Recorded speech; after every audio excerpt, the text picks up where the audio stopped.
रहा था and previous video में हमने receipt and payment account and income and expenditure account दोनों के फॉर्मेट्स देखे थे, राइट? अच्छा, हमें पता है कि रिसिप्ट एंड पेमेंट अकाउंट में both kinds of transaction record हो जाते हैं, ईदर वो आपके कैपिटल नेचर के ट्रांजैक्शन हो और रेवेन्यू नेचर के, दोनों आते थे, यानी कि बड़े पेमेंट बड़े रिसिप्ट और छोटे पेमेंट छोटे रिसिप्ट। पर जो इनकम एंड एक्सपेंडिचर अकाउंट है वहां पर केवल आपके रेवेन्यू नेचर के ट्रांजैक्शन रिकॉर्ड होते हैं, मींस छोटे पेमेंट एंड छोटे रिसिप्ट। अच्छा, अब प्रॉब्लम कहां जाती थी कि भाई रिसिप्ट एंड पेमेंट अकाउंट में पेमेंट होना चाहिए कोई भी ईयर का हो, करंट ईयर, प्रीवियस ईयर और next year, but income and expenditure account के केस में आपका जो भी पेमेंट या एक्सपेंस या इनकम है वो ओनली आपके करंट ईयर से रिलेटेड होना चाहिए। तो इन्हीं सारे रीजंस को देखते हुए आइए देखते हैं कुछ इंपॉर्टेंट टर्म्स कि वो कहाँ रिकॉर्ड होते हैं और किन किन एडजस्टमेंट के साथ रिकॉर्ड होते हैं। तो सबसे पहले सबसे इंपॉर्टेंट टर्म आ जाता है आपका subscription. Now firstly we have to know what do we mean by subscription.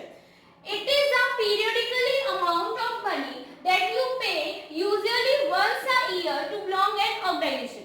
Simple भाषा में बोला जाए अगर तो ये वो अमाउंट है जो कि आप किसी ऑर्गेनाइजेशन में बने रहने के लिए, उससे बिलोंग करने के लिए पर्टिकुलर पीरियड ऑफ टाइम में पे करते रहते हो, यानी कि एक फिक्स पीरियड ऑफ टाइम में आपसे बोल दिया कि हर साल आपको 500 रुपए पे करने हैं तभी आप हमारे ऑर्गेनाइजेशन के पार्ट रहोगे।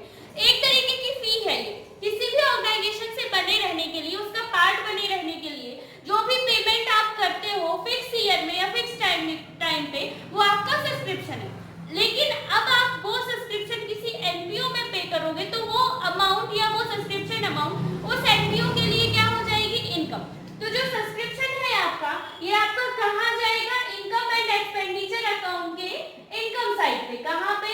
इनकम एंड एक्सपेंडिचर अकाउंट के इनकम यानी कि क्रेडिट साइड पे, ठीक है? दूसरी बात, अब सब्सक्रिप्शन कई सारे तरीके में आता है, 5 फॉर्म्स तो ये रहे आपके, ऐसे आ जाता है, एक ही क्वेश्चन में ये पांचों आ जाते हैं। तो आइए देखते हैं। पहला अमाउंट तो होगा सब्सक्रिप्शन ड्यूरिंग द ईयर।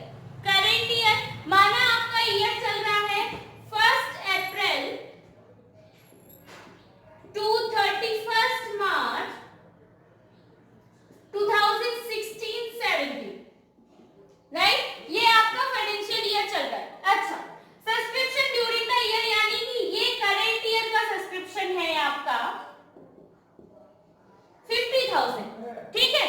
अब क्योंकि हमें पता है कि इनकम एंड एक्सपेंडिचर अकाउंट में जो भी टर्म्स रिकॉर्ड होंगे वो ओनली कब के होने चाहिए? ओनली वो बिलोंग होने चाहिए आपके टू द करंट ईयर, ना ही प्रीवियस ईयर के, ना ही नेक्स्ट ईयर के। अच्छा, तो ये तो हो गया आपका ड्यूरिंग द ईयर यानी कि करंट ईयर का ईयर।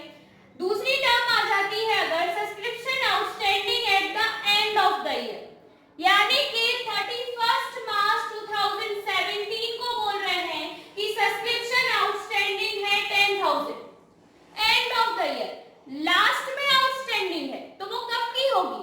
वो इसी साल की होगी। भाई जनवरी के लास्ट में 31 जनवरी को आउटस्टैंडिंग है कोई अमाउंट तो वो कब का आउटस्टैंडिंग होगा? हमारे जनवरी का।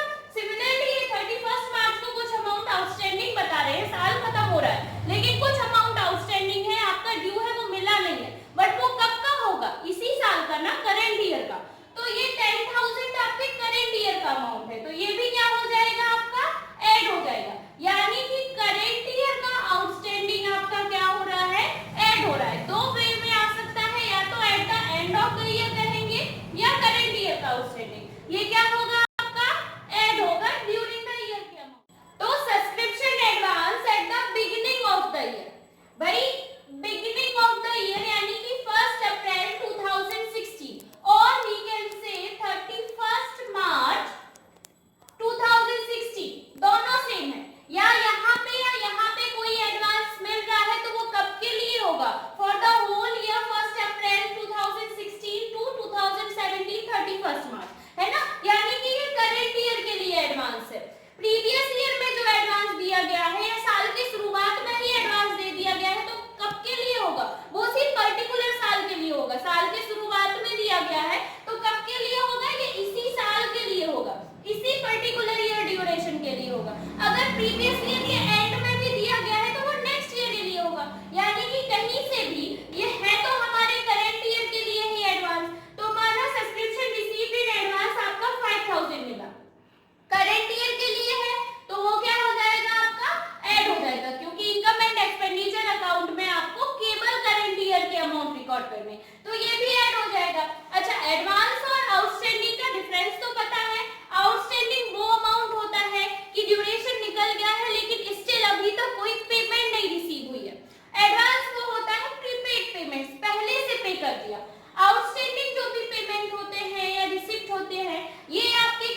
होते हैं। एंड एडवांस पेमेंट्स आपके कहाँ रिकॉर्ड होते हैं? ये आपके एसेट साइड पे रिकॉर्ड होते हैं, जो एडवांस रिसीप्ट होती हैं आपकी।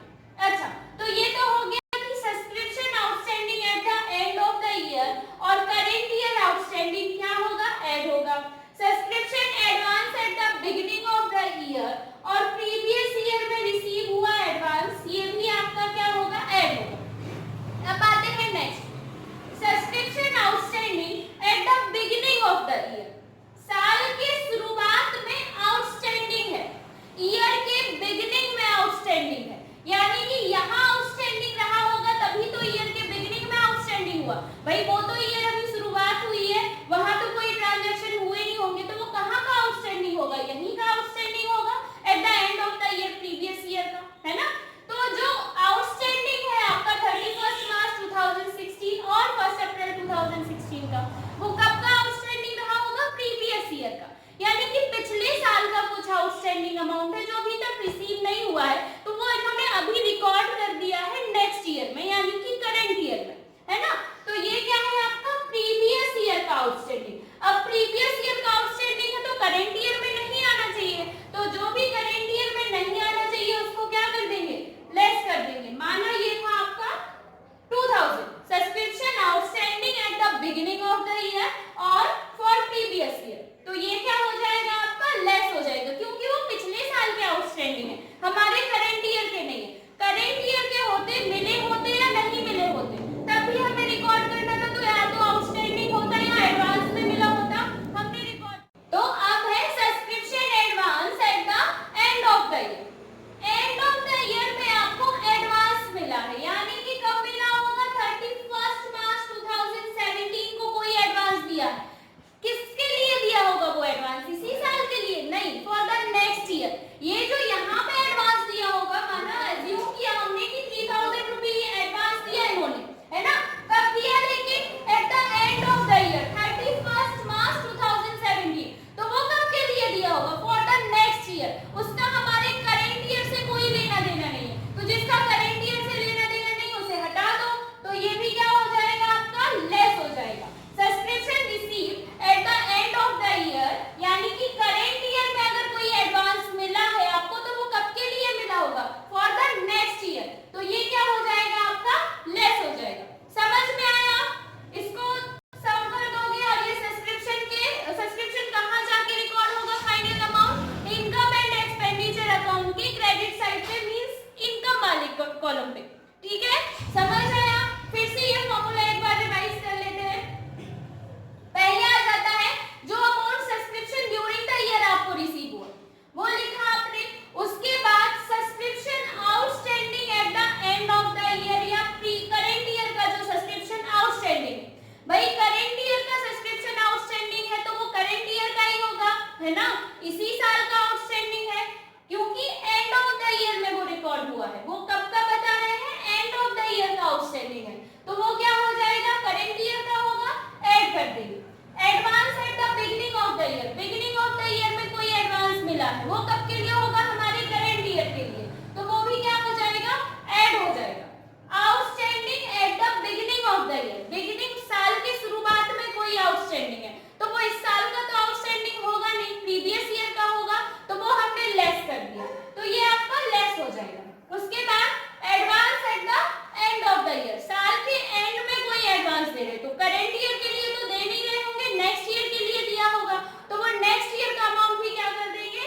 डिडक्ट कर देंगे। तो आइए अब देखते हैं दो और important term. The first one is donation and the second one is legacy. भाई किसी भी नॉन प्रॉफिट मेकिंग ऑर्गेनाइजेशन का जो मेन सोर्स ऑफ इनकम है वो आपका डोनेशन है या लेगेसी है।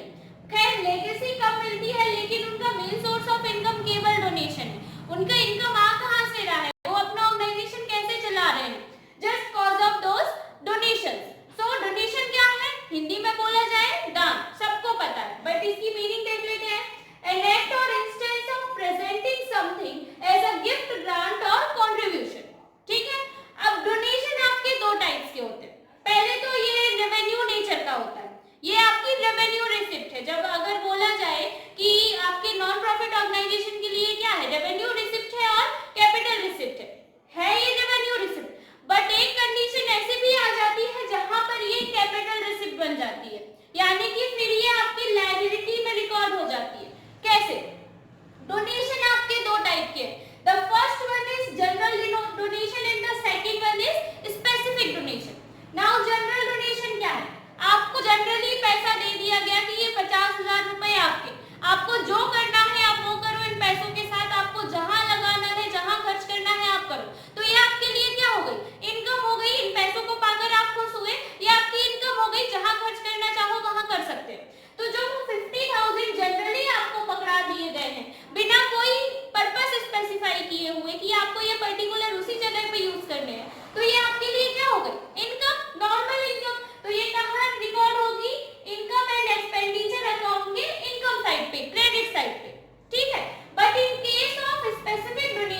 ठीक है, यानी कि क्रेडिट साइड पे। बट अगर स्पेसिफाई करके गए हैं कि मेरी जो भी प्रॉपर्टी है इसको इस पर्टिकुलर पर्पस के लिए यूज करना, तो वो आपकी स्पेसिफिक लेगेसी हो जाएगी। अब स्पेसिफिक लेगेसी जैसे आपका स्पेसिफिक डोनेशन था, सेम वैसे रिकॉर्ड होगी वो आपके बैलेंस शीट के लायबिलिटी साइड पे। तो ऐसे अगर नॉर्मल क्वेश्चन है कि डोनेशन और लेगेसी क्या है, रेवेन्यू रिसिप्ट है, ऑब्वियसली ये रेवेन्यू रिसिप्ट है, बट इन सम केसेस ये कैपिटल रिसिप्ट हो जाते हैं। अब वो सम केस कौन से हैं आपके, when the donation and legacy are of specific nature. ठीक है, ये स्पेसिफाई किए गए, वरना नॉर्मली अगर क्वेश्चन आए तो भाई सबको पता कि ये रेवेन्यू रिसिप्ट है। ठीक है, समझ में आया? अच्छा, अब अगली वीडियो में हम और इंपॉर्टेंट टर्म्स देखेंगे, उनके क्या ट्रीटमेंट होते हैं, कहाँ ट्रीटमेंट होते हैं, क्या एडजस्टमेंट होते हैं, वो देखेंगे। होप आप सबको समझ आ रहा होगा, क्योंकि ये बहुत इंपॉर्टेंट चैप्टर है और वेटेज भी इसका अच्छा खासा है। चलिए, thank you and keep watching the videos. Proud to B